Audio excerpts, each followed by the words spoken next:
요한일서 2장 12절부터 17절까지 제가 읽습니다. 자녀들아, 내가 너희에게 쓰는 것은 너희 죄가 그의 이름으로 말미암아 사함을 얻음이요, 아비들아, 내가 너희에게 쓰는 것은 너희가 태초부터 계신 이를 알미요, 청년들아, 내가 너희에게 쓰는 것은 너희가 악한 자를 이기었음이니라.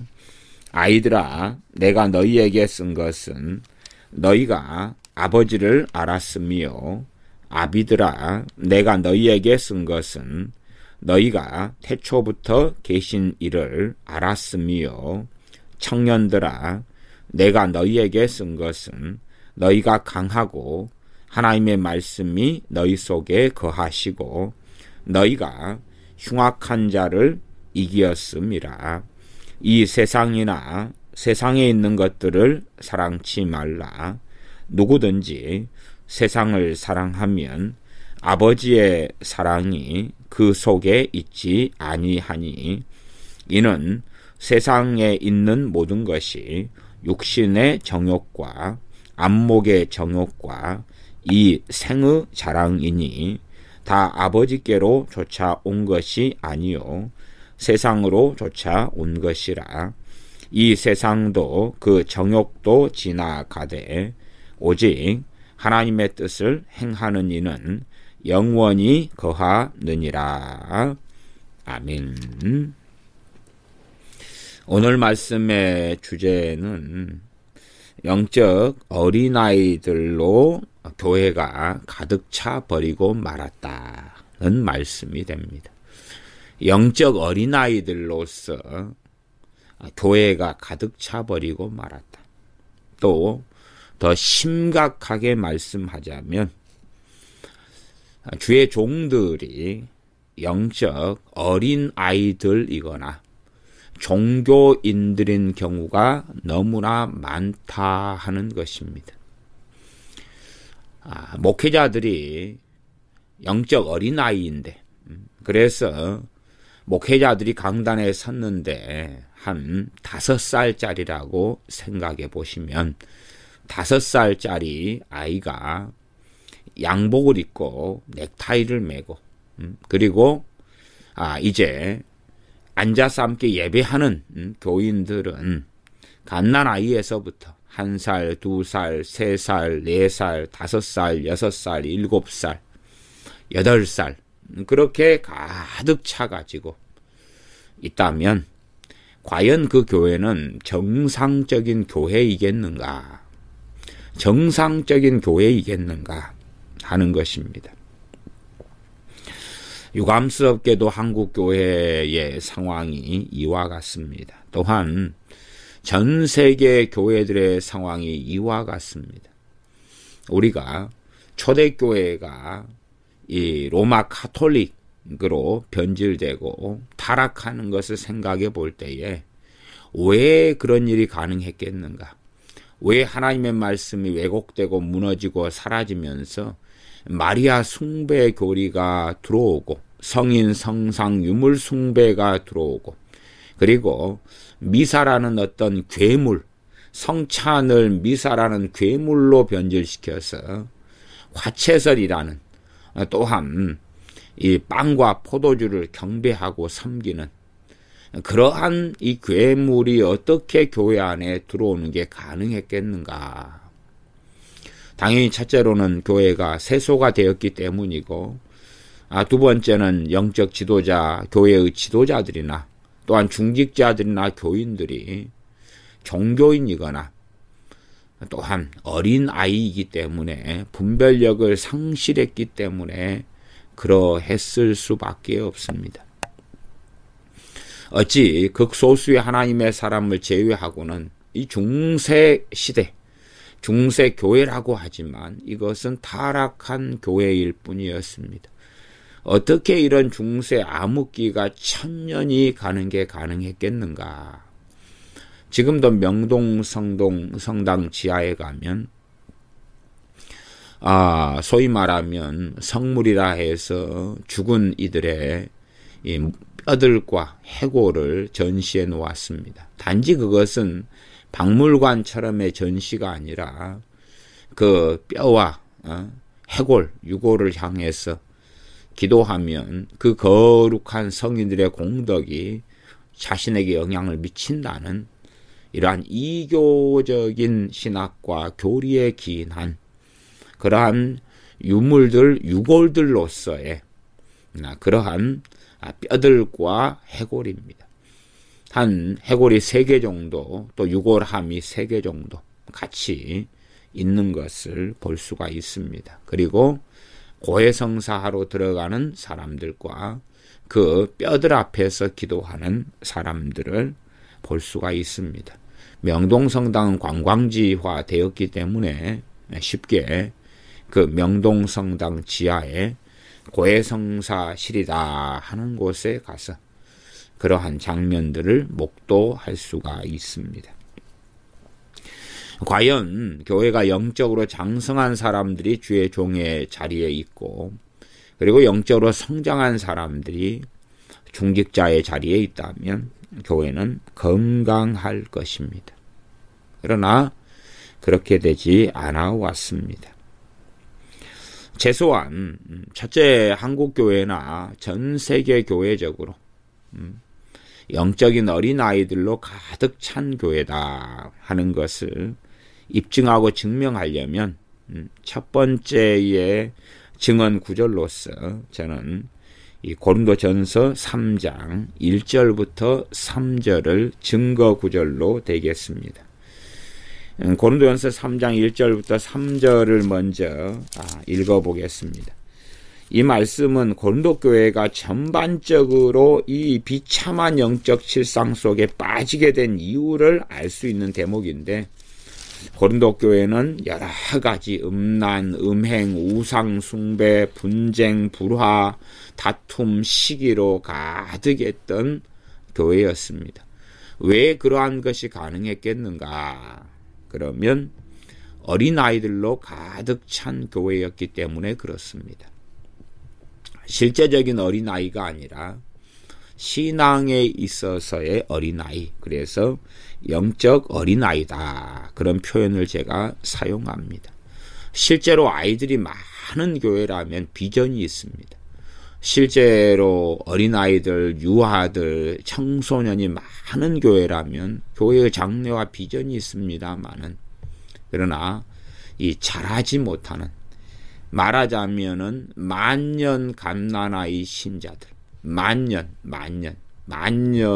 정말 만년이라기보다는 비유적으로 그냥 계속 1년, 2년, 10년, 20년, 30년이 지나도 계속 갓난아이 신자로 남는다는 것입니다. 아마 실제로 영적 어린아이라는 이 표현도 제가 상당히 배려해준 표현이고요.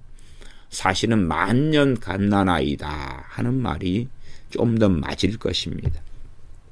그러면 이 변론에서 첫 번째 근거가 고린도전서 3장이라 그랬습니다. 3장 1절부터 제가 먼저 읽으면, 형제들아, 내가 신령한 자들을 대함과 같이 너희에게 말할 수 없어서 육신에 속한 자 곧 그리스도 안에서 어린아이를 대함과 같이 하노라. 육신에 속한 자다. 육신에 속한 자. 육신에 속한 자 곧 그리스도 안에서 어린아이다. 말씀하죠. 육신에 속한 자 곧 그리스도 안에서 어린아이다. 그러면서 이 어린아이, 영적인 어린아이, 그리스도 안에서 어린아이, 그러니까 신앙적으로 믿음에 있어서 어린아이지요. 고린도전서 3장 3절로 건너뛰면, 너희가 아직도 육신에 속한 자로다. 너희 가운데 시기와 분쟁이 있으니 어찌 육신에 속하여 사람을 따라 행함이 아니리요. 시기와 분쟁이 어린아이의 주된 특징이라고 이야기합니다. 영적으로 성장한 사람들은 이 시기와 분쟁을 넘어섭니다. 넘어섭니다. 우리가 좀 어려운 의미로서 하나님을 시기하시는 하나님, 성령님께서 시기하시기까지 사모하신다. 하나님을 질투하시는 하나님, 이렇게 기록된 말씀도 우리가 봅니다. 그러나 이러한 육신적인 고린도 교회의 시기와 분쟁과 하나님께서 하시는 그러한 시기와 질투하고는 전혀 다른 것입니다.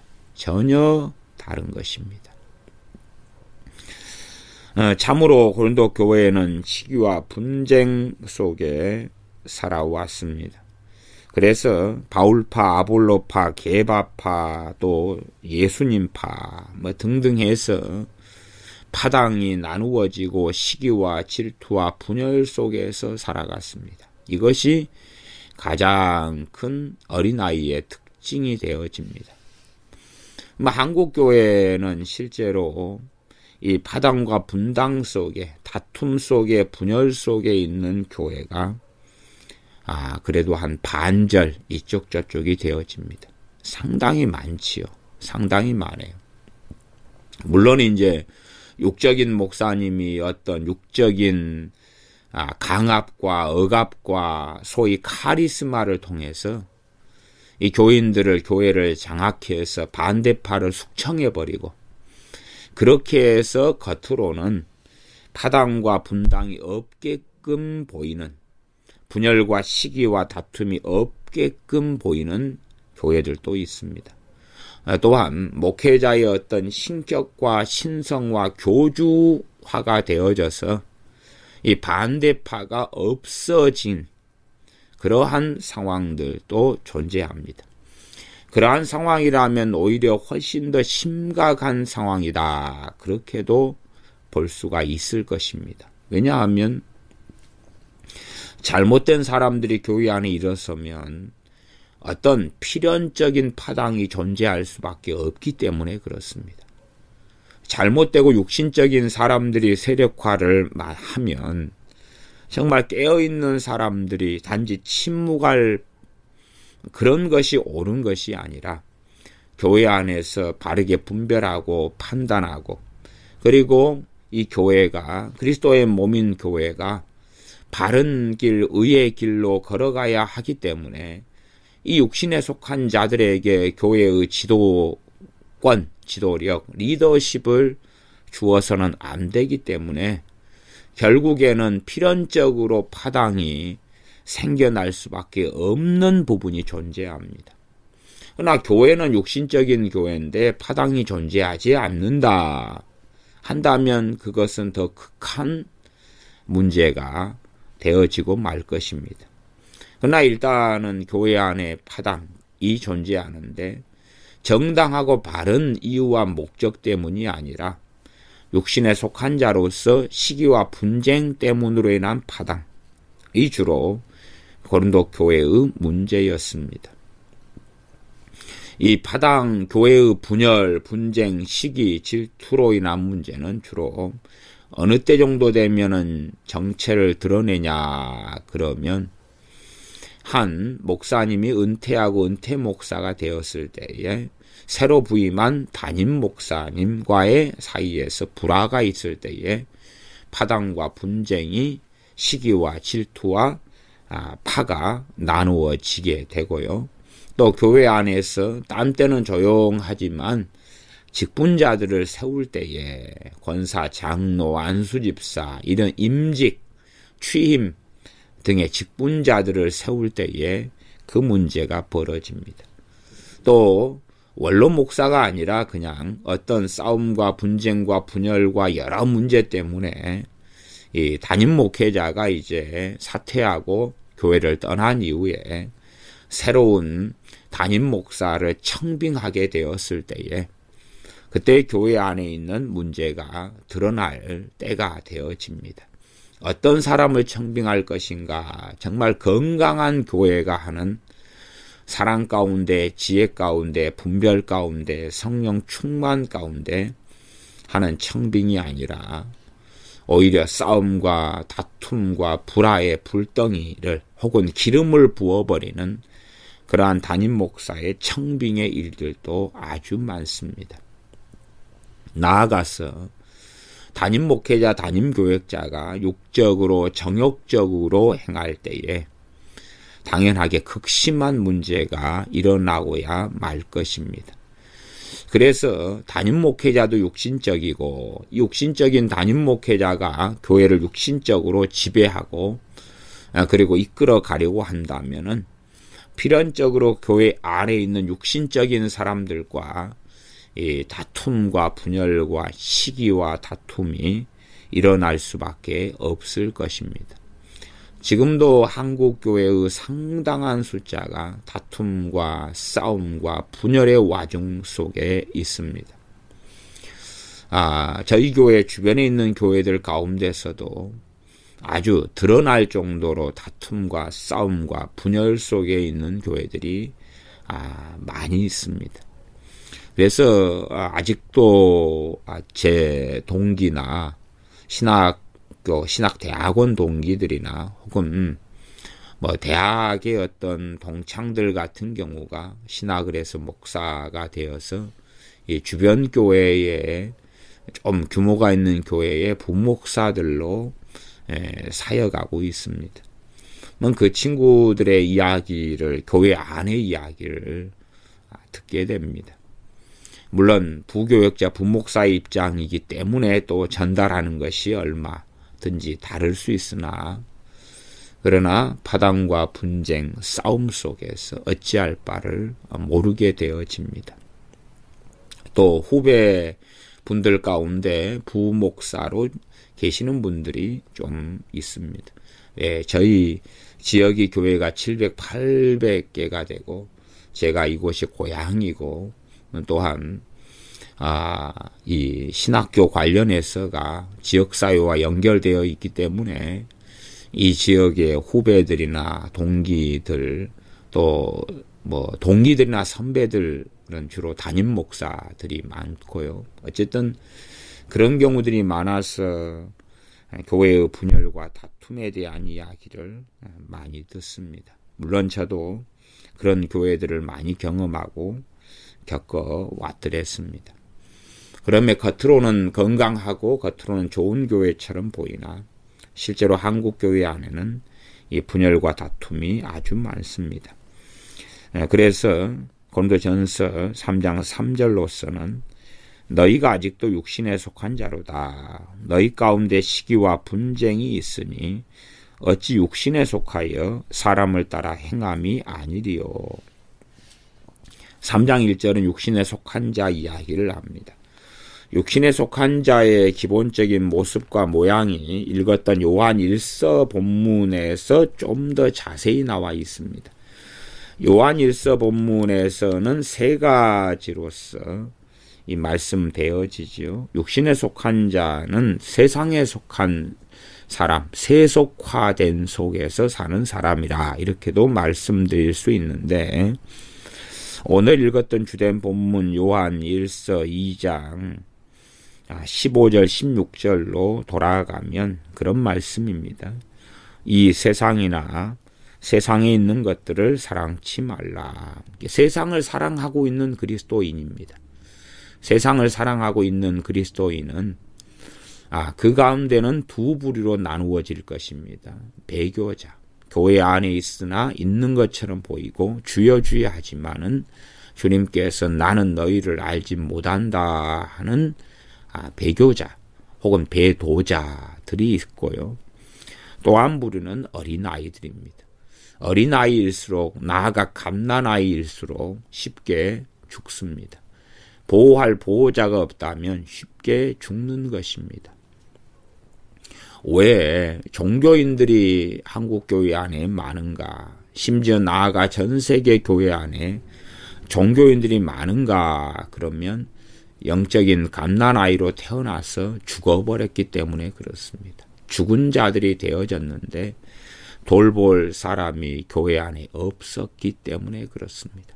심지어는 돌봄의 방식이 육신적이고 정욕적인 방식으로 돌보아서 겉으로 볼 때는 이 몸에 육신적으로 볼 때는 생명이 있으나 그러나 영적으로는 생명이 없는 그러한 종교인들이 교회 안에 많이 양산되어서 육신적으로 사람들을 이 예배당이라는 교회라는 틀 속에서 올가매고 있는 것, 붙잡고 있는 것으로 보이나 이미 주님께로는 등을 저버린 사람들도 이 교회 안에 많이 찾아볼 수가 있습니다.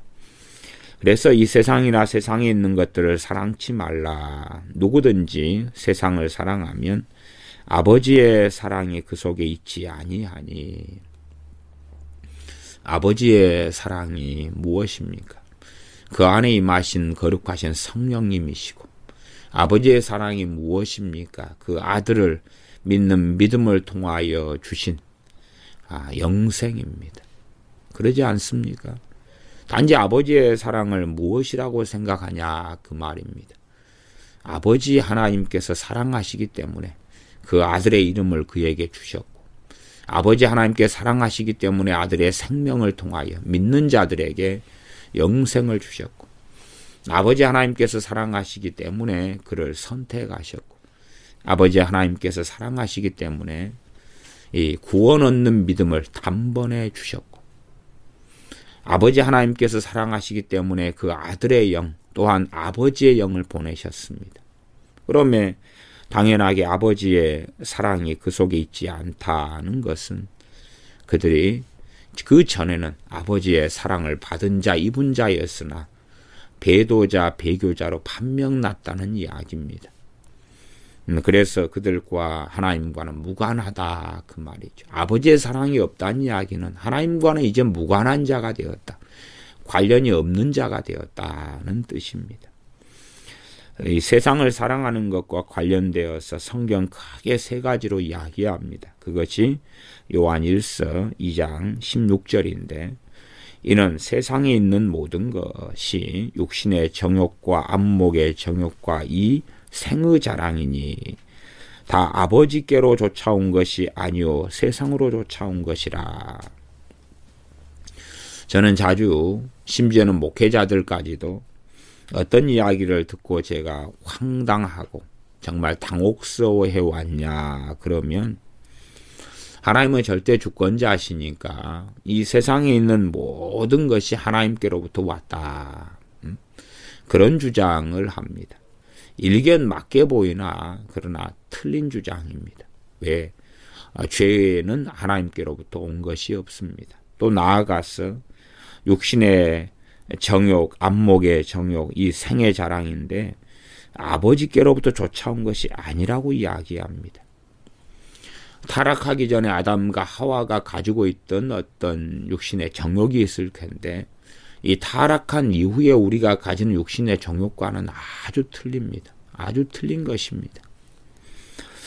미투 운동을 통하여서 얼마나 사람들에게 있는 정욕과 또한 음란함과 음행들이 드러나고 있고, 이것이 어떤 면에서 정치적 전략적으로 사용되는지는 제가 별로 관심이 없으나, 그러한 육신의 정욕과 하나님께서 정상적으로 아담과 하와에게 주신 육신의 정욕과는 다른 것이고, 지금 현재 이 세상에 있는 육신의 정욕은 유감스럽게 아버지께로부터 쫓아온 것이 아니다고 말씀하고 세상으로 쫓아온 것이라고 성경은 명확하게 이야기합니다. 그러나 자신들이 육신의 정욕을 따라, 안목의 정욕을 따라, 이 생의 자랑을 따라 살아가면서 이것은 하나님께서 허락하셨기 때문에, 또한 하나님께로부터 나온 거기 때문에 우리가 누리고 즐긴다, 이런 표현들을 쓰는 목회자들이나 교인들을 만날 때에 정말로 하나님의 말씀을 잘못 이해해도 한참 잘못 이해했다. 잘못 이해한 것을 넘어서서요, 육신에 속한 사람들은 육신에 속한 방식으로, 또한 육신의 눈으로 성경을 봅니다. 그래서 성경을 육신적으로 해석하고 마는 것이기 때문에 두 가지 종류의 사람들일 수밖에 없습니다. 하나는 갓난아이 신자, 또 하나는 종교인, 그 두 가지. 과거에는 믿는 자이었으나 지금은 형식적으로 믿는 척하는 자들인 종교인이나 혹은 갓난아이들도 육신에 속한 자라고 고린도전서 3장 1절에 말씀하기 때문에 그 갓난아이들이 과연 무엇을 보고 무엇을 해석하고 무엇을 이해할 수 있는가. 더군다나 이 갓난아이가 육신적인 갓난아이는 한글도 제대로 못 읽고 사고력도 논리력도 또한 어휘 구사력도 제대로 없는 판국인데 하물며 영적 갓난아이가 하나님의 말씀을 제대로 이해하고 알고 해석하겠는가? 그럴 수가 없겠죠. 그래서 이 갓난아이들은 자신들 스스로가 무슨 말을 하는지 이해하지 못하고 횡설수설하는 경향이 있습니다. 자기가 하는 말을 자기가 잘 알지도 못합니다. 한국은 신학교 시스템 속에서 목회자가 양산됩니다. 물론 저는 신학교 시스템 자체를 전적으로 반대하지는 않습니다. 왜냐하면 우리가 아시다시피 엘리사 선지자 또한 사무엘 선지자 등을 통하여 선지 학교가 있었고 지금의 학교하고는 다르지만은 선지 생도들이 있었다는 것을 우리는 다 알기 때문에 그렇습니다. 그렇게 엘리사, 때론 사무엘 선지자는 선지자들을 양성했다는 것을 알 수가 있습니다. 또한 존 칼빈 같은 종교 개혁자는 제네바에서 신학교를 만들어서 말씀을 바르게 가르치면서 주의 종들을 양육했고 하나님의 사람들을 양육했습니다. 그러면 어떤 신학교라는 것 자체 또 선지학교라는 것 자체 물론 제가 말한 선지학교는 신사도들이 이야기하는 선지학교가 아니라 주로 이제 저 같은 사람이 신학교를 다닐 때에 신학교를 선지동산 혹은 선지학교라 그렇게 우리들은 일반적으로 언어를 사용했습니다. 그래서 그런 방식에서 이야기하는 것입니다. 정말로 바르게 신학교가 세워졌다면 신학교는 영적인 어린아이가 영적으로 성장한 사람이 되는 그러한 것을 돕는 그런 학교가 되어져야 됩니다.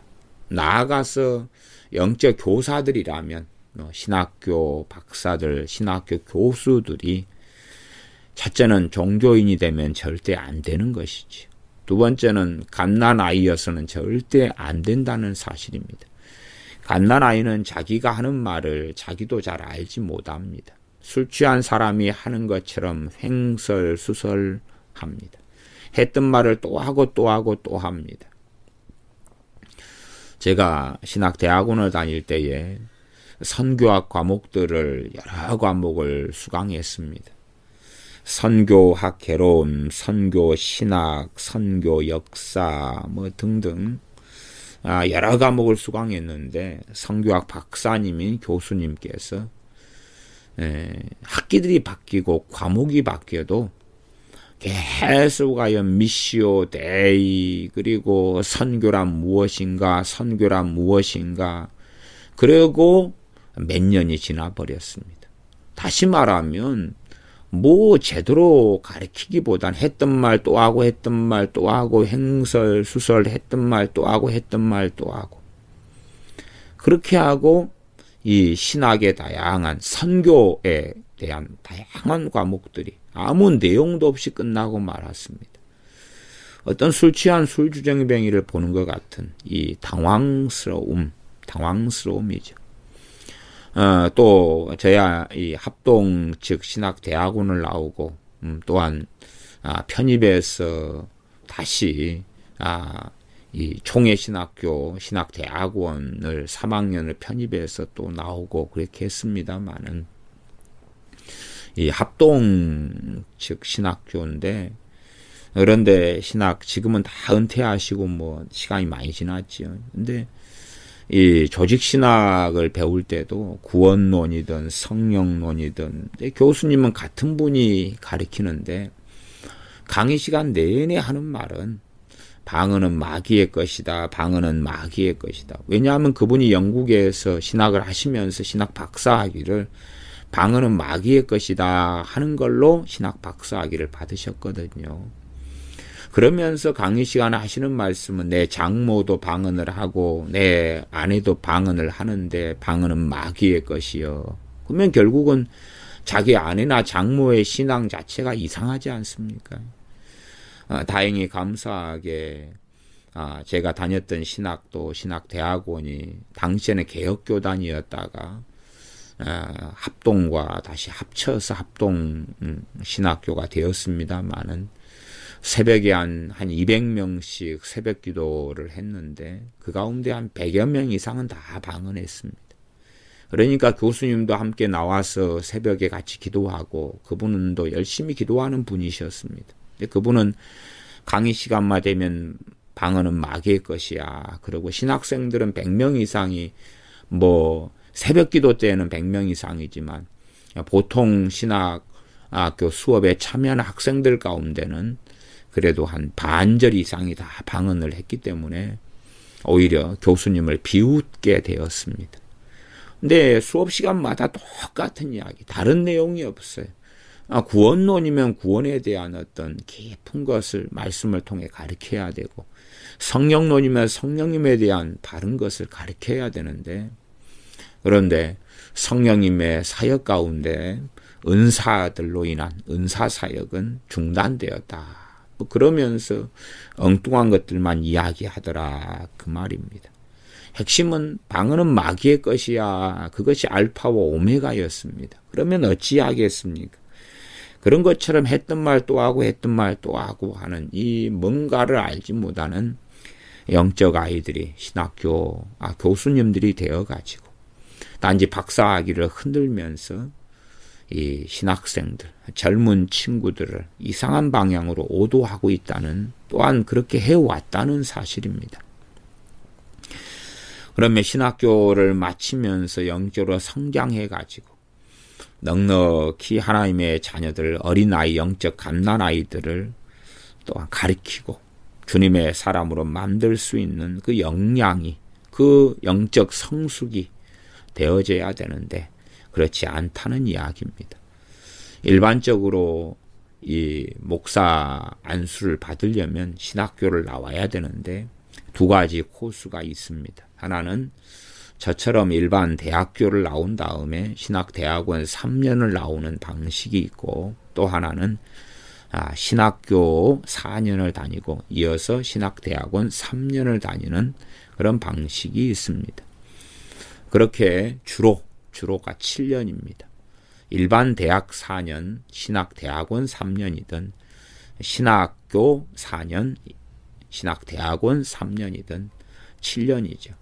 물론 이제 일반 대학을 나온 다음에 신학대학원을 나오는 경우는 3년이지만 기본적으로 일반 대학을 다니면서 하나님을 섬기고 또한 하나님 말씀을 상고하고 그런 사람들이 소위 소명을 받아서 신학교를 가는 것이기 때문에 일반 대학을 나와서 신학대학원을 들어가는 사람들은 그래도 나이가 좀 있게 됩니다. 나이가. 왜냐하면 20살에 신학교를 바로 가는 경우하고 달라서 대학교를 나오려면 졸업하려면은 24살이 돼야 되죠. 20살에 들어가면 24살 2월이 돼야지 주로 졸업을 하지 않습니까? 그렇게 24살 때에 이제 여자분들 같은 경우 혹은 군대를 안 간 분들은 그러지만 군대를 갔다 온 사람들은 옛날 제때로는 한 27에 졸업을 했습니다. 그리고 27에 직장생활 안 하면 신학대학원을 들어갔고 또 방위 같은 경우나 요즘같이 한 2년 이럴 때는 26에 이 졸업하고 신학대학원을 들어가고 그렇죠. 그래서 좀 이제 나이가 연령이 차게 됩니다. 저같이 한 30 가까이 되어서 신학대학원을 들어가고 그 사이에 직장생활이나 이렇게 하는 경우는 좀 더 늦춰지게 되겠지만 그래서 정말로 철없는 신학교를 바로 가는 학생들을 이 만년 갓난아이 신자인 신학교 교수님들이 가르쳤다. 그러면 도대체 어떠한 참사가 일어났겠는가. 소위 말하면 하나님의 말씀은 양날선 검입니다. 그러면 1살, 2살, 3살 아이들이 양날선 검을 가지고 함께 방 안에서 놀았다면 누군가는 죽었을 것입니다. 누군가는 피투성이가 되었죠. 누군가는 살짝 베었을 것이고 누구는 안전했을 수 있습니다만은 다 이 양날선 검을 1살짜리도 하나 손에 쥐고 있고 2살짜리도 쥐고 있고 3살짜리도 쥐고 있고 그럴 때에 또한 강단 연단에 서서 5살짜리 애가 양날선 검을 가지고 쥐고 흔든다면 그러면 과연 신학교에서는 어떤 참사가 일어났겠는가를 충분히 예측해 볼 수가 있습니다. 제가 신학교를 다녔을 때는 매일 예배를 드렸습니다. 강의는 월, 화, 수, 목, 금 되었고 저희같이 신학대학원생들은 월요일 날은 강의를 하지 않았고 주로 사역을 많이 했기 때문에요. 화, 수, 목, 금 이렇게 4일을 강의를 주로 합니다. 그러면 일찍 기숙사로 가서 공부하고 책을 보는 제 입장에서는 주로 월, 화, 수, 목, 금 이렇게 5일을 오전 예배에 경건 예배에 참석합니다. 그러면 재고 괴로운 시간이 어떤 시간이냐 그러면 신학 박사님들이 교수님들이 설교하는 시간이 가장 괴로운 시간이 됩니다. 일선 좀 유명한 목사님들을 자주 초빙해서 설교하게 하십니다마는 그런 일정이 잡히지 않은 때들은 교수님들이 강단에 서서 설교를 하십니다. 그런데 가장 괴로운 시간이에요. 왜냐하면은 무슨 말을 하는지 도통 이상한 이야기를 횡설수설하기 때문에 그냥 우리 목회자들이 하는 설교식으로 이렇게 하니까 우리가 겸손해집시다. 이러니까 회개합시다. 이러니까 더 기도 열심히 합시다.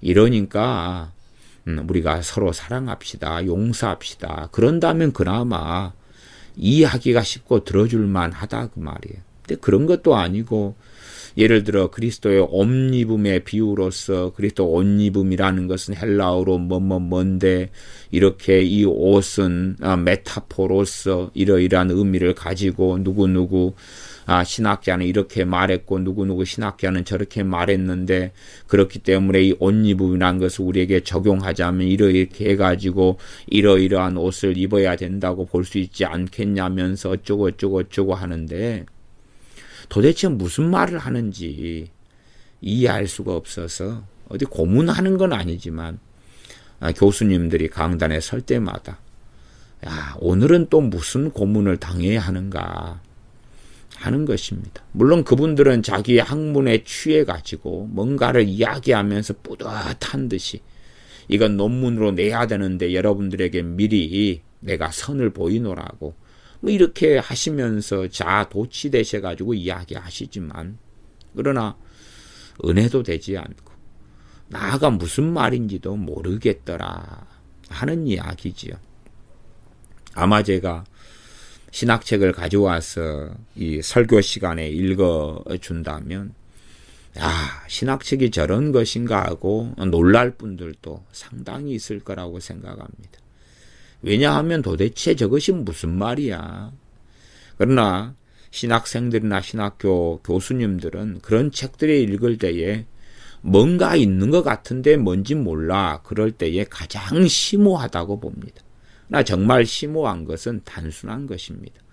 단순하게 말해야지. 그래야지만이 잘잘못이 명확해지게 되는 것입니다. 단순하게 문장, 주어, 목적어, 서술어가 그대로 있을 때에 저게 무슨 말인지 확인이 되는 것이지 어디서 말이 끝나는지도 모르겠고 목적어가 뭔지도 모르겠고 문장이 연결되는데 도대체 앞에 있는 단어의 의미, 개념 의미도 제대로 말하지 않은 상태에서 여러 가지 개념을 뒤죽박죽으로 섞어가지고 말하면 도대체 그것이 무슨 말인가 하는 거죠. 그런데 신학교들은 그런 최소한 만년 갓난아이 신자들로 신학교 교수들로 채워지고야 말았습니다.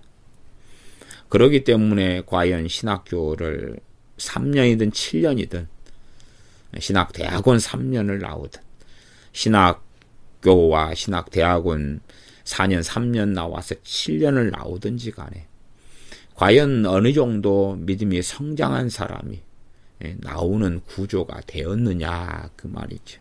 그래서 한국교회에 정말 주님을 잘 알지도 못하는 그러한 이 갓나나의 신자들로 채워지게 됐고, 그들이 양날선 검을 가지고 강단에 서서 그 양날선 검을 휘둘르더라 하는 것입니다.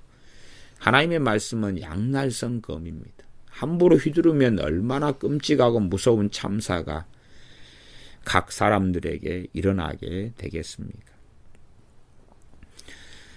다시 요한일서로 돌아가면은 세상에 속한 사람, 육신에 속한 사람의 세 가지 특징이, 첫째 육신의 정욕, 두 번째 안목의 정욕, 그 다음에 생애 자랑입니다. 이 생애 자랑, 또 붙여서 이 생애 자랑 그래도 큰 차이는 없습니다. 육신의 정욕, 내 욕신이 원하는 것들 중심으로 사는 것, 안목의 정욕, 눈으로 보는 것, 눈으로 보면서 원하는 것들, 탐하는 것들, 바라는 것들 중심으로 사는 거지. 또한 이 생애 자랑, 이 인생, 이 땅의 삶을 중심으로 해가지고 하나님 앞에 서서 영원한 천국, 하나님의 나라의 기준이 아니라 이 땅에 살면서 얻게 되는 기준을 가지고, 그리고 그것을 탐하며 바라며 소망하며 열망하며 사는 겁니다. 그렇게 된 사람이 최소한은 종교인은 아닐지 몰라도 어린아이다 하는 이야기입니다. 어린아이. 그래서 고린도전서 3장으로 이야기할 때에 이 육신에 속한 자, 육신의 정욕 중심, 안목의 정욕 중심, 이 생애 자랑으로 사는 사람들은 아무리 그가 그리스도인이라 할지라도 그는 어린아이다 하는 이야기입니다. 그는 어린아이다 하는 이야기입니다. 그래서 요한일서 본문으로 다시 돌아가면 오늘 읽었던 말씀 요한일서 2장 12절부터 해서 세 가지 그리스도인의 그런 신앙을 이야기합니다. 물론 제가 이 본문을 가지고는 여러 차례 지금까지 설교한 바가 있습니다. 첫째는 아이들 신앙, 두 번째는 아비들 신앙, 세 번째가 청년의 신앙으로 나와 있습니다. 청년의 신앙. 그러면 아비들의 신앙이 되기 전에 청년 신앙 전에가 아이들 신앙이 됩니다. 우리가 잘 아시다시피 이 청년의 신앙의 내용이 무엇이냐를 살펴보시면 청년의 신앙도 교회 안에 정말로 드물구나 하는 것을 알 수가 있습니다. 청년의 신앙은 요한일서 2장 13절에 보면 청년들아 내가 너희에게 쓰는 것은 너희가 악한 자를 이기었음이니라. 이기려면 싸워야 되지요. 이기려면 싸워야 됩니다. 악한 자가 누굽니까? 마귀입니다. 마귀. 악한 자가 마귀입니다. 각 사람에게 역사는 마귀. 다른 말로 하면은 마귀에게 속한 마귀의 세력, 마귀의 부하들, 또한 타락한 천사들인 귀신, 악한 영, 이 더러운 영들과의 싸움에서 승리하는 것을 이야기합니다. 더러운 영과 싸움에 승리하는 것. 물론 이 청년의 신앙을 벗어났다 그래서 아비의 신앙이 되었다 그래서 마귀는 공격하지 않아, 역사하지 않아. 그건 틀린 이야기입니다. 그건 틀린 이야기고요. 최소한은 어느 정도 이상의 싸움에서 이 약한 자 마귀와의 싸움에서 이겼다 하는 이야기를 이해하시면 좋겠습니다. 왜냐하면 아비의 신앙을 가진 사람도 넘어질 수 있고 쓰러질 수 있고 배교할 수 있습니다. 그것은 히브리서에서 여러 차례 말씀하는 것입니다. 이 내세의 천국을 맛보는 사람들, 이 하나님의 말씀, 의의 말씀을 누린 사람들, 히브리서 6장 등을 보시면은 그런 성령에 참여한 바 된 사람들도 배교하고 등을 돌리는 것을 볼 수 있습니다. 주로 그러한 히브리서 6장에 있는 말씀들이 최소한 청년의 신앙과 아비의 신앙에서 주로 누리는 것입니다. 물론 어떤 분들은 그러한 것을 잘 이해하지 못하실 수도 있겠습니다. 제가 일단 히브리서 6장으로 돌아가서 6장 6절로 가면 타락한 자들은 다시 새롭게 하여 회개케 할 수 없나니, 타락했다 그 말은 배교했다 그 말이죠. 처음부터 불신자들은 타락 상태에서 계속 살기 때문에 타락했다, 본래부터 타락했다 그러지, 이 히브리서 6장 6절에서 타락한 자들은 하는 말은 타락했던 사람들이 예수님을 통하여서 새 생명을 얻고 구원을 받아서 이제는 거룩한 하나님의 성도 자녀가 된 다음에 그 다음에 다시 타락한 것을 이야기합니다. 우리가 이 돼지가 씻었다가 도로 더러운 데 눕고, 그러면 돼지 주로 악인들입니다. 악인들인데 씻었어요. 그러면 구원받았다, 그렇게도 이해할 수 있습니다. 그러다가 다시 돌아가 버렸다는 것입니다. 개가 토하였다. 개 같은 사람, 개같이 악인으로 살았던 사람이 이제 토합니다. 회개합니다. 그러나 개의 본성을 제대로 버리지 못하고 다시 그 토하였던 것을 다시 먹습니다. 다시 그 악 속에, 죄악 속에 빠져들어가면서 타락하고 배교하는 것을 이야기합니다. 정말로 많이 이 개와 돼지로서 살아왔던 사람들이 서로 주님께 돌아오지만, 그런 많은 사람들은 신속하게 세상으로 돌아가 버립니다. 그나마 좀 믿음을 잘 지키는 사람들이 양심껏 살아오고 인격적으로 살아오고 윤리, 바른 윤리 가치관을 세워서 자기를 정돈하고 살아온 사람들이 참으로 주님을 믿고 회개하면서 할 때는 세상으로 돌아가는 경우들이 개와 돼지로 살아왔다가 주님을 영접한 사람보다는 훨씬 더 적습니다. 개와 돼지로 살았다가 주님을 영접한 사람들은 신속하게 대다수가 개와 돼지로 돌아가 버립니다. 타락해버린다 그 말이에요. 그것은 제가 목회하면서나 또한 그리스도인으로서 한 45년, 물론 실제로 예수님을 영접한 것이 17살, 18살 때이기 때문에 좀 더 늦추어서, 어쨌든 그리스도인으로서 그래도 한 30년 이상 또 교회 다닌 지로 한다면 45년은 그렇게 다녔기 때문에 개와 돼지로 살았던 사람들이 신속하게 세상으로 돌아가 버리는 일들은 많이 목적에 왔습니다. 그러나 개와 돼지가 아니라 어느 정도 사람답게 살아왔던 사람들은 주님을 영접하고 믿은 다음에 그렇게 신속하게는 타락하거나 주님을 배신하는 경우는 적더라 하는 경우지요. 그렇기 때문에 누구든지 그 심은 대로 거둔다는 하나님의 말씀에서 벗어날 수가 없는 것입니다. 내가 그냥 성경이 말씀한 대로 창기와 세리로서 살아왔으나 구원받는다. 맞아요. 그러나 창기와 세리로 살았던 사람들이 다시 그 삶으로 돌아가는 것은 흔한 것입니다. 창기로 살았던 사람들이 다시 창기의 삶으로 돌아가는 것은 흔한 것입니다. 왜냐하면 생각해 보십시오. 창기로 살았다. 예수님을 믿고 영접했다. 나 주로 창기들은요, 포주에게 돈으로, 빚으로 묶여 있습니다. 창기로서 예수님을 영접했다 그래도 자기가 스스로 창기의 삶을 벗어날 수 있는 그러한 케이스라면 상관없는데, 그렇지 않은 경우는 돈이 없잖아요. 거기에서 못 벗어나잖아요. 그 굴레를 쉽게 벗지 못하잖아요. 또한 나아가서 창기로 살아온 사람에 대하여 가족들이 받아주느냐 그 말이죠. 현실적으로 창기로 살아온 사람이 이제 먹고 살려니까 몸을 파는 것 외에 무슨 기술이 있느냐 그 말이죠. 무슨 자격증이 있느냐, 무슨 학벌이 얼마나 좋은 게 있느냐. 그러면 다시금 그 삶으로 돌아가 버리는 것은 여반장이지. 장기로 살아왔던 사람이 예수님을 영접하고 믿는다 그래서 좋은 직장이, 또한 충분한 돈이, 좋은 집이, 혹은 좋은 그에게 필요한 어떤 학벌이, 학력이, 자격증이, 기술이 주어지는 게 아니다 그 말이죠. 심지어 간단하게 하나님께서 가장 좋은 일로, 직장으로, 사람들로 연결시켜 주시는 것은 아닌 경우가 대부분이기 때문에 그 삶을 벗어나기 위하여 주님을 영접하고 믿을 수 있으나, 그러나 현실적으로 다시금 그런 비슷한 삶으로 빠져들어가는 것, 다시금 개와 돼지로서의 삶으로 돌아가 버리는 것은 너무나 흔한 것입니다.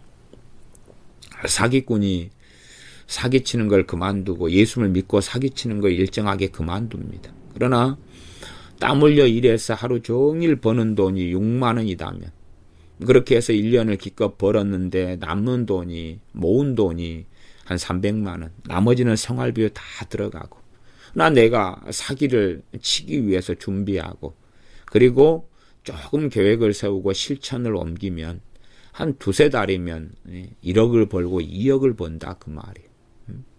그런 판국인데 다시금 그 사기치는 것으로 돌아가 버리고 말아서, 심지어는 예배당 안에 들어와서 이 순진한 사람들이 여기에 많이 있구나, 내가 사기칠 대상의 사람들이 아주 많이 있구나, 그리고 이 예배당 안에 들어와서 교인들을 상대로 해서 사기를 치는 사기꾼도 사실상 많은 것입니다.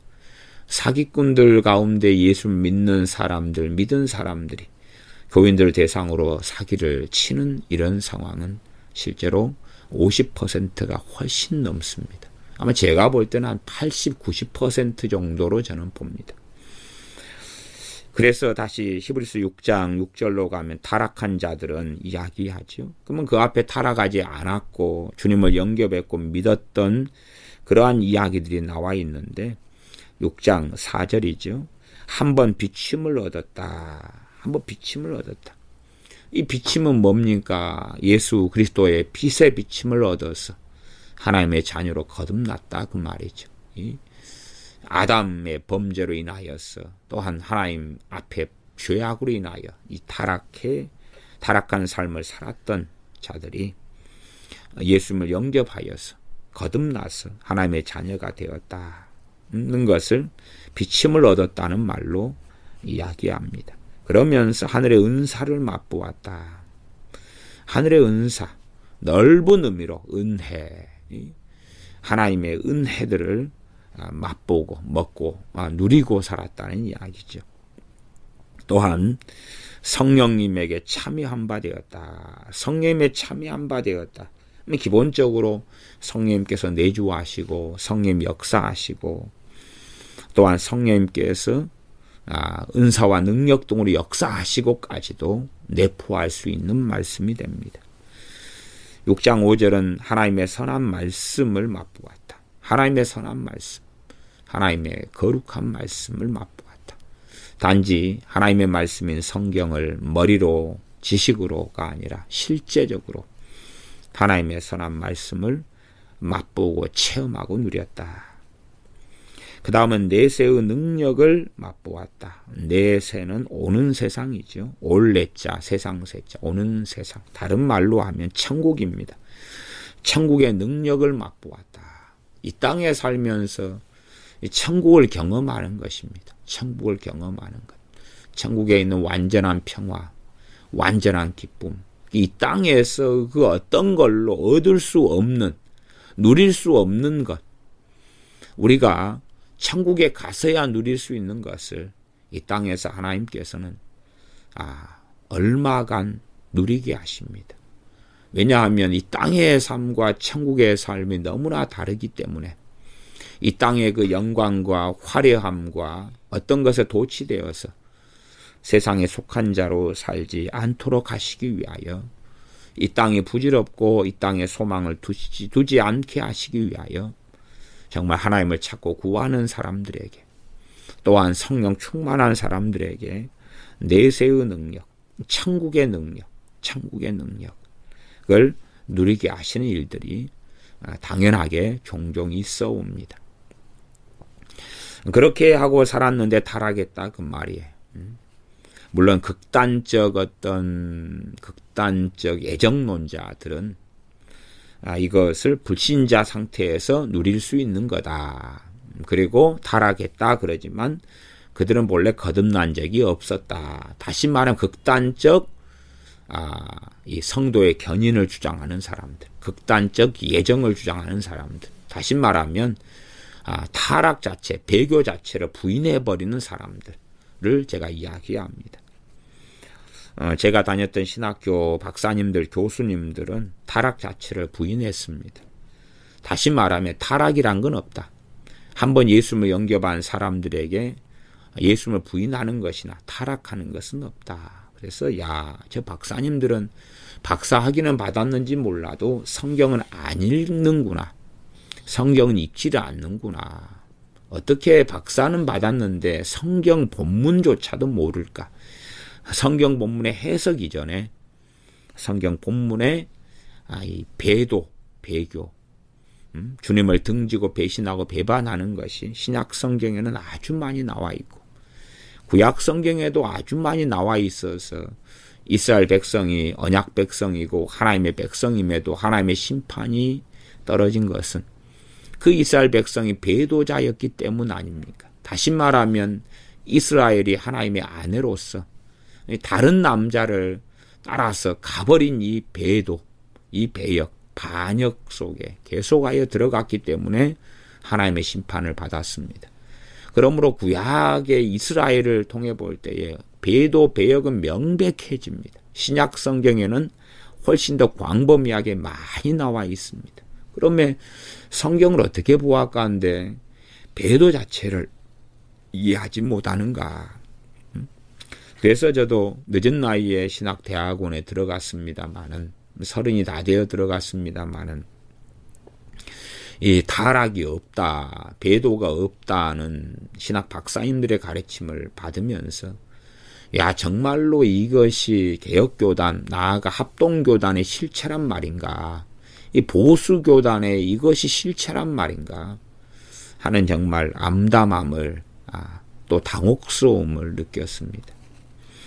그리고 그것이 존 칼빈의 가르침이라 그러는데 정말 존 칼빈이 그랬는가? 그리고 기독교 강요나 칼빈의 주석들이나 칼빈의 설교들을 확인했더니 결코 그렇지 않았던 것입니다. 그래서 제가 이 칼빈의 갈라디아서 강해 설교를 읽어가면서 지금 몇 강까지 했던 것입니다. 칼빈의 갈라디아서 강해 설교가 43편의 설교로 되어 있습니다. 43편의 설교인데 제가 한 두어 편이나 했나 싶습니다. 이것도 마감을 해야 될 텐데 싶고 가능하면 신명기 강해나 혹은 디모데 전후서 강해도 했으면 하고 바라는 바람을 가지고 있습니다. 그런데 많은 분들이 존 칼빈에 대한 어떤 왜곡이나 오해나 곡해를 너무 많이 가지고 있어서 제가 이 존 칼빈 목사님의 갈라디아서 강해 설교를 하면서도 욕은 참 많이 들었습니다. 너는 칼빈의 극단적 추종자야. 그런 욕을 많이 들었습니다. 오히려 제가 이 칼빈의 갈라디아서 강해서를 통하여 저같이 이 극단적 칼빈주의나 극단적 예정론이나 극단적 운명론이나 극단적 어떤 구원론에 빠진 사람들, 다시 말하면 구원파적인 구원론에 빠진 사람들이나 저같이 배교 자체가 없다 이렇게 부인하는 사람들에게 주는 치료약 같은 것이 존 칼빈의 갈라디아서 강해 설교입니다. 거기에는 얼마나 배교에 대해서, 배교 위험성에 대해서 갈라디아 교회가 그런 교회였기 때문에 많이 나온 줄 모릅니다. 일단 히브리서 6장을 봤으니까 본 김에 5장 본문까지 함께 보면 좋겠습니다. 5장 12절로 가면 때가 오래므로 너희가 마땅히 선생이 될 터인데 너희가 다시 하나님의 말씀의 초보가 무엇인지 누구에게 가르침을 받아야 할 것이니 젖이나 먹고 단단한 식물을 못 먹을 자가 되었도다. 너희가 선생이 되어야 되는데 젖을 먹는 자가 되었다. 그러면서 이 젖을 먹는 자는 누구냐? 히브리서 5장 13절에 대저 젖을 먹는 자마다 어린아이다 그 말이지. 어린아이다. 이 히브리서를 받는 당시의 교회 혹은 회람서신이기 때문에 교회들은 어린아이들이 초대교회가 이어졌는데도 많았습니다. 그래서 이 초대교회가 이어져 갔지만 어린아이들로 가득 찼기 때문에 타락한 교회, 배교한 교회가 쉽게 되는 것입니다. 이 전 세계적으로 배도하는 일이 있을 것이다 하고 주님은 말씀하셨습니다. 그냥 배도하는 일이 있다 그렇게 간단히 끝난다면 그러한 배도는 어느 교회나 어느 지역에나 항상 있는 것인데 그런 것으로 배도를 말씀하신 것이 아니기 때문에 전 세계적인 배도, 우리가 아시다시피 종교 통합이나 WCC 등을 통한 이 배교 등은 예측하고 예상할 수 있는 것입니다. 타 종교와의 연합, 또한 천주교와의 연합, 동방정교와의 연합, 이슬람과의 연합, 뭐 이런 것들, 여러 종교들을 통한 연합, 힌두교와의 연합, 그렇게 얼마든지 가게 될 것입니다. 그러면서도 너는 힌두교의 신에게, 나는 하나님께, 그리고 우리는 형제다. 그렇게 하는 것은 배도입니다. 그런데 교회들이 나아가서 지상교회들은 그렇게 되어질 것이고 진정한 교회들은 지하교회로 남게 될 것입니다. 그러면 이 젖을 먹는 이 갓난아이들, 그런 아이들은 어떻게 성장하느냐. 그러면 히브리서 5장 12절에 다시 하나님의 말씀의 초보가 무엇인지 누구에게 가르침을 받아야 한다 그 말이죠. 가르침을 받아야 한다. 배워야 하는 것이죠. 그래야지만이 이 어린아이 신앙을 벗어나게 되어서 성장하게 되는 것입니다. 이 성장을 위해서 신학교가 세워지는 것은 좋은 일이었으나 그러나 문제는 신학교 교수들이 이 성장한 사람들이 아니라 같은 갓난아이거나 아니면 미혹된 자들이거나 종교인들이 대거 그 자리에 서서 정말로 성령 충만한 신학교 교수들, 신학교 교수님들은 기본적으로 대부분이 목사님들입니다. 목사 안수를 기본으로 받은 다음에 신학 박사 학위를 받고 신학교 교수님이 되는 분들, 또 목사 안수를 받은 다음에 선교사로 가서 선교 사역을 하다가 또 그곳에서 이 신학 박사를 받아서 교수로 오는 사람들이 대부분입니다. 그렇게 목사님들인데 박사님들, 신학교 교수님들인데 유감스럽게 영적으로 성장하고 주님을 아는 사람들이 아니라 무지한 사람들, 어린아이들, 그런 사람들이 이제 어린아이들을 가르치는 것이고 그렇게 되어서 이 심각하고 끔찍한 일들이 있어 왔습니다. 좀 더 보면 이 어린아이는 특징은 13절에 의의 말씀을 경험하지 못했다. 의의 말씀을 경험했느냐 하지 못했느냐. 의. 좀 더 구체적으로는 공의의 말씀이다. 그렇게도 말씀드리겠습니다. 제가 그래서 공의와 사랑 사이 혹은 공의와 사랑의 균형 이런 등등의 말씀을 여러 차례 했습니다. 하나님의 사랑 그건 어린아이의 특징이죠. 사랑 타령에 빠지는 것은 어린아이의 특징이고 나아가서 어린아이에게 꼭 필요한 것입니다. 그러나 꼭 필요한 것인데 거기에서 멈춰버린다면 그것은 정상적인 성장이 되지 않겠지요. 어린아이들은 미련한 것이 가득 있기 때문에 잠언은 이를 초달하는 채찍이 미련한 것을 멀리하게 할 것이라고 말씀하죠. 다른 말로 하면 아이들에게는 책망이 많이 필요하다 그 말이. 책망이. 아이들이 손에 잡히는 것은 다 입에 넣고 먹으려고 하지 않습니까? 그렇게 못하게 해야지요. 물론 책망의 여러 방식이 존재할 것입니다. 어린아이들은 똥도 집에서 먹으려고 그러고 입에 다 넣으려고 동전도 구슬도 다 집어넣어서 그래서 이 한참 손으로 입으로 다 집어넣을 때 갓난 아이들에게는 주변에 입으로 넣을 수 있는 것들을 주로 없애야 되지요. 그렇게 잘 안 해놓으면 나중에 보면 아이의 뱃속에 동전이 막 10개, 20개가 들어가 있는 경우도 생겨서 수술을 받아야 되는 이 참담한 일도 벌어지게 되는 것을 간혹은 듣습니다. 그렇게 의의 말씀을 경험하면서 아이들로 하여 아이들은 교정되고 미련한 것이 떠나가면서 아이들이 지혜로워지고 성장해 가는 것처럼 하나님의 자녀들도 의의 말씀을 경험하면서 의의 말씀을 경험하기 때문에 회개하는 것입니다. 사랑의 말씀을 경험하면서도 회개가 가능하지만 사랑의 말씀을 경험하면서는 하나님을 사랑하고 기쁘고 감사하고 의의 말씀을 경험하면서는 하나님을 경외하고 두려워하면서 죄에서 멀리 떨어져 가고 손을 깨끗이 하고 두 마음을 품은 자들이 마음을 성결케 하고 거룩하게 되어져 가고 하는 의의 말씀들을 신약이든 구약이든 알고 경험하게 되는 것입니다. 마찬가지 히브리서 안에서도 이 사랑의 말씀과 의의 말씀 크게 이것이 계속하여 섞여가는 것을 볼 수가 있습니다. 타락에 대한 경고들이 굉장히 많이 나와 있는데 이것도 의의 말씀의 한 종류라 볼 수가 있습니다. 심판의 말씀들도 의의 말씀의 한 부류라 이렇게 이해하시면 좋겠습니다. 그래서 의의 말씀을 다른 말로 14절로 가면 히브리서 5장 14절에 단단한 식물은 장성한 자의 것이니 단단한 식물류에 속한다. 저희는 지각을 사용함으로 연단을 받아 선악을 분별하는 자들이니라.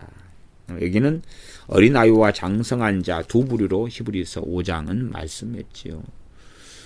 최소한은 좀 장성했다. 장성했다는 게 우리가 청년과 아비까지도 장성했다 이렇게도 볼 수가 있지요. 어린아이는 이 분별이 어렵다 그 말이에요. 어린아이는 분별이 어려워요. 어느 선이 분별이냐. 요즘에는 이제 할아버지들이 수염을 안 기릅니다만은 옛날에 할아버지들은 수염을 많이 길렀습니다. 제 외할아버지도 수염을 기르셨고 제 친할아버지는 제가 태어나기 전에 돌아가셔서 얼굴은 못 배웠고 근데 제 외할아버지가 수염을 기르셨는데 아이들 손주들을 키우다 보면은 애들이 할아버지가 놀아주고 하니까 좋다가 어느 때 되면 선을 넘어서 할아버지 수염을 잡고 뽑고 흔듭니다. 그러면 선을 넘어가는 거죠. 아이들은 성장하면서 할아버지가 사랑해서 나랑 놀아주는데 이 선을 넘는 게 있고 넘지 않는 게 있다 그 말이지. 한 삼촌이 아이하고 놀아주니까 아이가 한 3살이나 됐나요? 놀아주니까 막 좋아하다가 삼촌이 간지럼 피니까 좋아하다가 그러다가 이제 이 삼촌이 약간은 더 아이가 괴로울 정도로 이렇게 간지럼을 피우니까 아이가 막 삼촌을 발로 얼굴을 막 차버리고 그랬습니다. 그냥 막 몸부림치다가 찬 게 아니라 고의로 발로 얼굴을 차버렸습니다. 그러니까 삼촌 코에서 코피가 터지고 그랬죠. 이게 그런 것도 아이가 이 선을 넘어가는 거죠. 간지럼을 피우면 하지 말아달라고 너무 심하다고 하든지 도망을 가든지 뭐 등등 해야 되는데 삼촌에게 하는 폭행으로 이것을 갚는 것이죠. 또 어떤 아이는 부모가 책망하는 것을 기분이 나쁘니까 심지어는 자기 엄마의 뺨을 때려보는 아이도 있습니다. 이것도 선을 넘어가는 것이죠. 그런 것처럼 이게 분별이에요. 어느 선을 지켜야 할 것인가. 그래서 제가 이 판단과 분별 또 비판과 판단 고린도전서에서 아무도 판단하지 않는다. 왜 너희가 이런 자들을 판단하지 않았느냐. 그런 것이 고린도전서 4장 5장 이렇게 이어집니다. 판단과 분별을 어려워하는 사람들은 무엇을 이야기할 수밖에 없냐. 그러면 어린아이다. 어린아이다. 판단과 분별, 저게 비판이고 비난인지 분별인지 이것을 구별하지 못한 사람들이 한국교회 안에는 가득 찼습니다. 그래서 분별을 비판으로 생각하고 정죄감을 느끼면서 회개하는 사람도 있고요. 또한 비판과 비난을 분별로 생각하면서 자기의에 빠지고 거룩하다고 여기는 사람들도 태반이고요. 그럼에 분별해야 되는데 이것을 비판이라고 생각하고 전혀 안 하고 방조하는 사람들. 요한계시록에 이 니골라당의 행위를 미워하는 에베소 교회. 그러나 니골라당의 행위를 따라가는 사람들이 있는 그러한 또 교회. 마찬가지로 거짓 사도들을 분별해내는 에베소 교회. 칭찬하시죠. 악한 자들을 골라내야 했는데 그렇지 않은 고린도 교회는 책망을 받습니다. 그러면 이 분별과 판단 사이를 구별하지 못한다. 그러면 어린아이다는 것이. 그가 종교인일 수도 있지만은 어린아이다. 또 나아가서 갓난아이다. 그렇게 말할 수밖에 없겠습니다. 그러면 다시 요한일서 2장으로 돌아와서 제가 한국교회 안에 만년 갓난아이 신자들이 가득하다는 첫 번째 증거로서 고린도전서 3장의 시기와 분쟁이 있는 것은 어린아이의 특징이라고 성경이 명백하게 말한 것으로서 제가 증명했고, 두 번째의 증명은 2장, 요한일서 2장 13절 하반절이죠. 청년들아 내가 너희에게 쓰는 것은 너희가 악한 자를 이기었음이니라. 악한 자를 이겼다. 악한 자는 마귀입니다. 마귀나 악한 영들입니다. 좀 더 자세하게는 그 다음 14절 하반절에 나와 있는데요. 제곱 마지막 부분에 보시면 14절 요한일서 2장 14절 하반절에 청년들아 내가 너희에게 쓴 것은 너희가 강하고 하나님의 말씀이 너희 속에 거하시고 너희가 흉악한 자를 이기었음이라. 흉악한 자를 이기었음이라. 악한 자, 좀 더 흉악한 자, 마귀죠, 마귀. 마귀의 세력들입니다. 제가 전에 1999년인가요? 교단 총회가 열려서 이 논문을 쓰는데 도와주기 위해서 이 총회에 참석한 목사님들 또 총대 가운데 장로님들도 좀 섞여 계시는데 설문조사를 하러 간 일이 있습니다. 근데 주로 이 목사님들의 어떤 사고방식 가운데 한 80% 이상이요. 믿는 자들에게는 마귀가 역사하지 않는다. 전혀 마귀가 건들지도 못한다.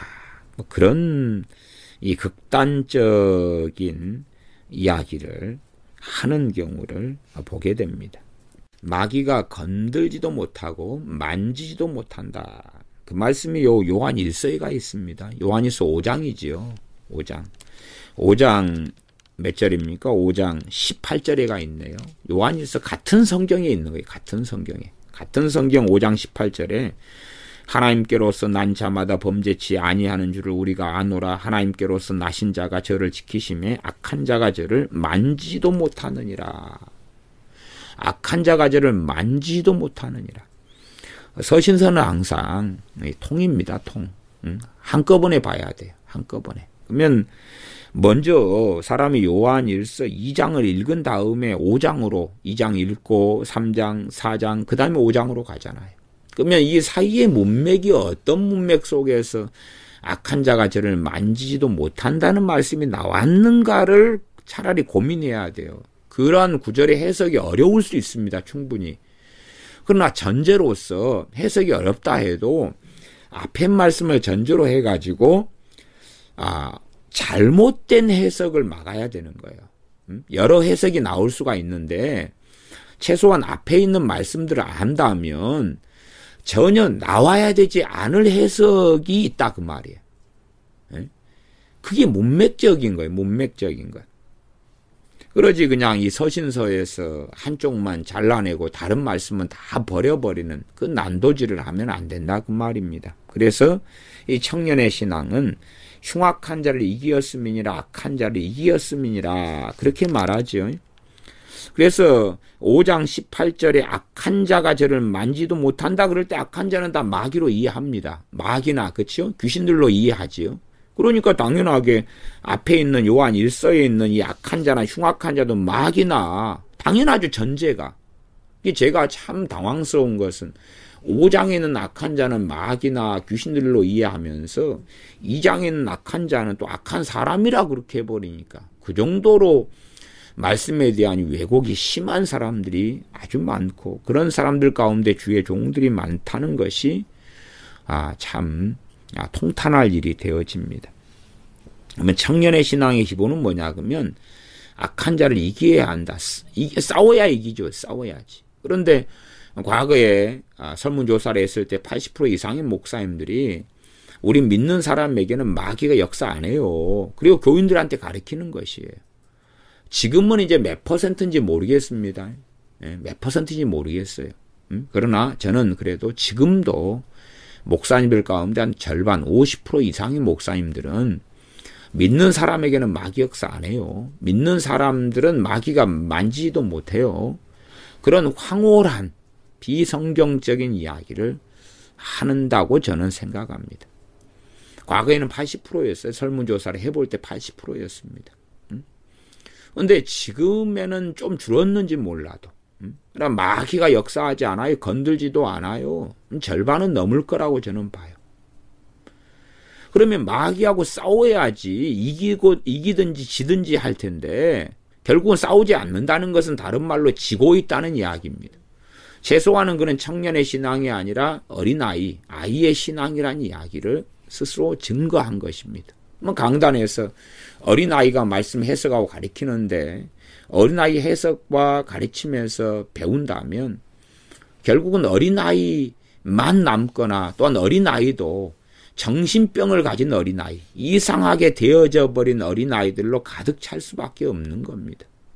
그리고 그렇게 어린아이가 말씀에 양날선 검을 들고 흔들어 버리면 그것을 따라서 나 따라 해봐.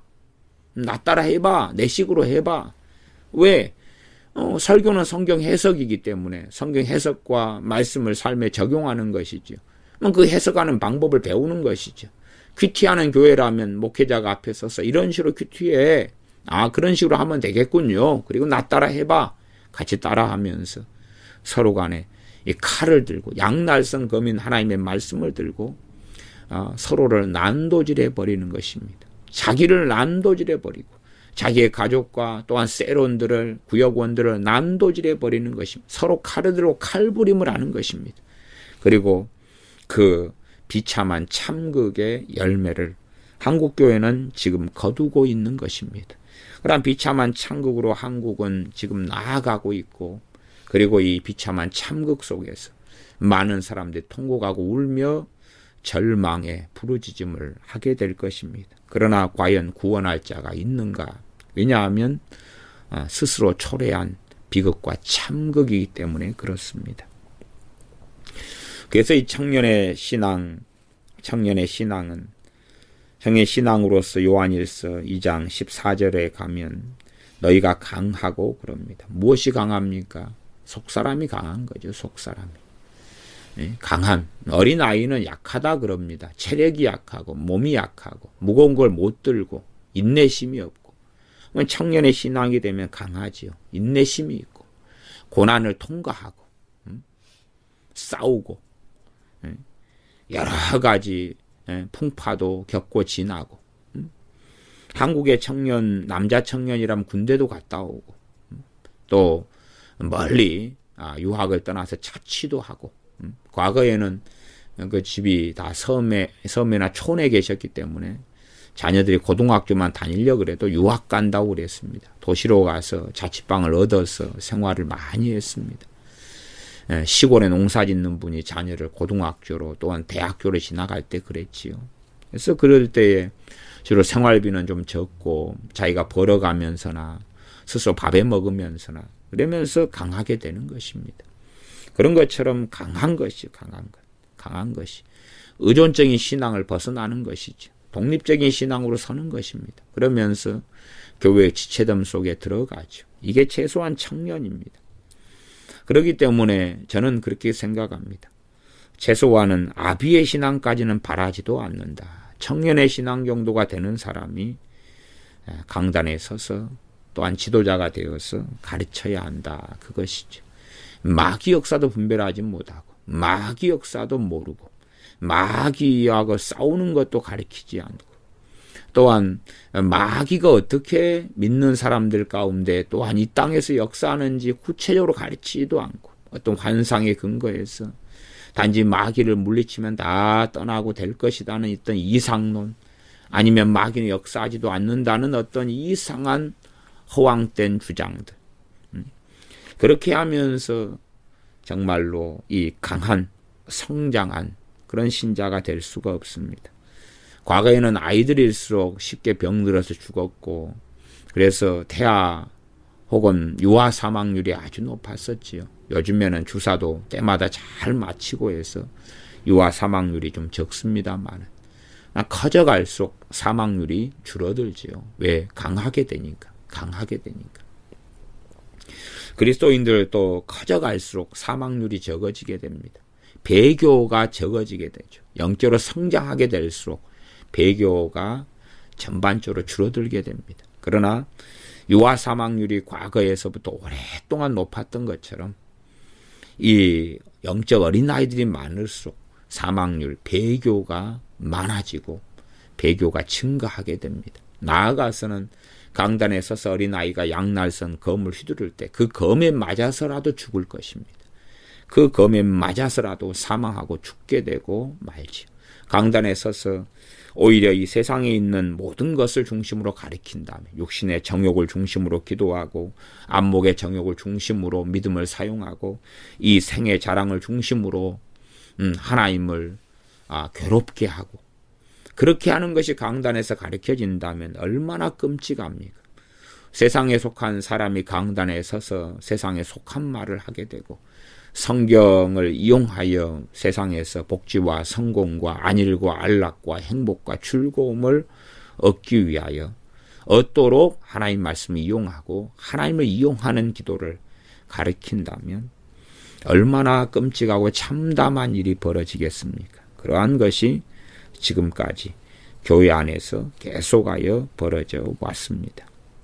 그러므로 우리는 어린아이 신앙에서 청년의 신앙으로, 청년에서 아비의 신앙으로 그렇게 나아가고 자라가야 합니다. 그 가운데 자라가고 나아가려면 핵심이 요한일서 2장 15절대로 이 세상이나 세상에 있는 것들을 사랑치 말게 되어져야 되고, 또한 죄와 싸우고 씨름해야 되고, 청년의 신앙은 너희가 강하고 인내를 배우고 인내를 온전히 이루고, 또한 믿음이 무엇인지 알아가고, 하나님의 말씀이 너희 속에 거하시고, 말씀이 우리 안에 거해서 말씀이 능력 있게 역사하는 것, 말씀이 너희는 성령님의 검곧 하나님의 말씀을 가지라. 그것이 무엇인지 하나님 말씀이 우리 안에 역사하는 것이 무엇인지를 경험하고 누리고 살게 되어져야 됩니다.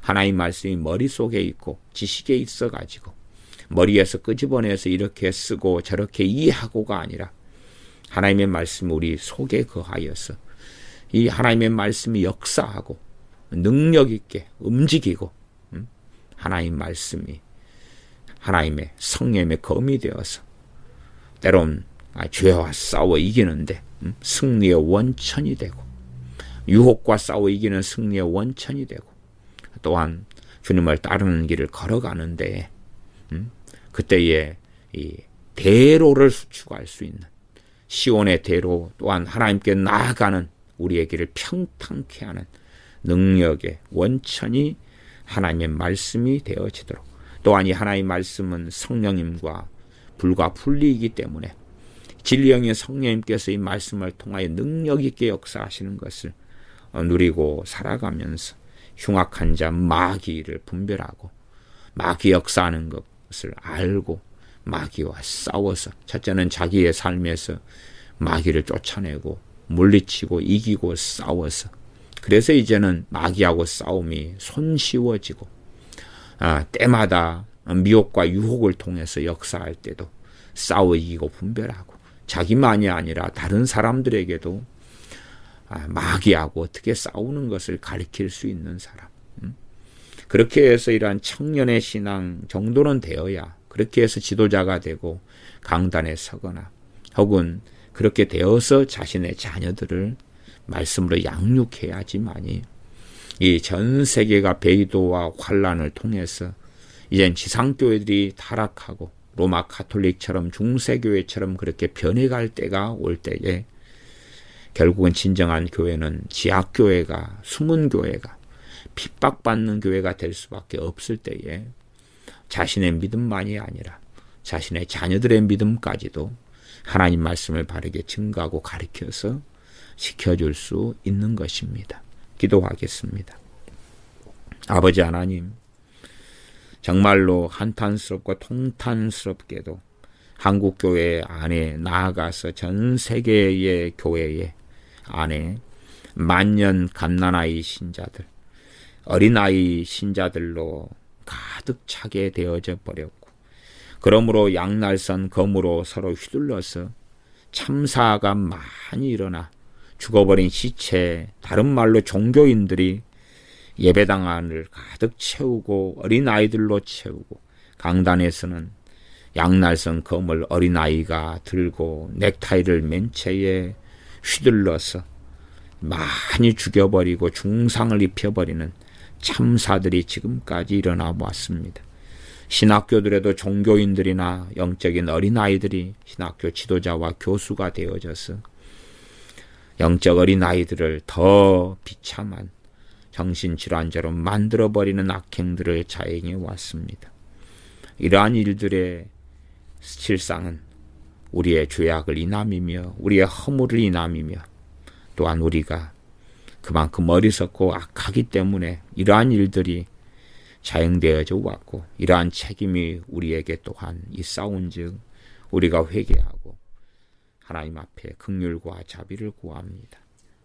최소한은 우리가 어린아이 신앙을 벗어나서 말씀을 따라서 청년의 신앙이 되며 강한 신앙, 뿌리가 내려서 말씀의 뿌리가 내리고 주님을 위하여 고난과 핍박을 당하더라도 주님을 따르는 길을 걸어가는 강한 신자들, 또한 우리의 능력으로 승리할 수 없사온즉 하나님의 말씀이 우리 속에 거하여서 말씀의 능력이 나타나는, 의의 말씀의 능력이 나타나며 복음의 말씀, 사랑의 말씀의 능력이 나타나는, 그러면서 말씀을 통하여서 승리하는 길을 걷는 우리가 되도록 도와주시고, 원수 마귀를 분별하여 흉악한 자, 악한 자와 싸워 이겨서 주님을 따르는데 마귀에게 패배함으로 끌려가지 아니하는 자, 나아가서 어린아이들을 가르치고 양육할 수 있는 그러한 믿음의 자리에 서도록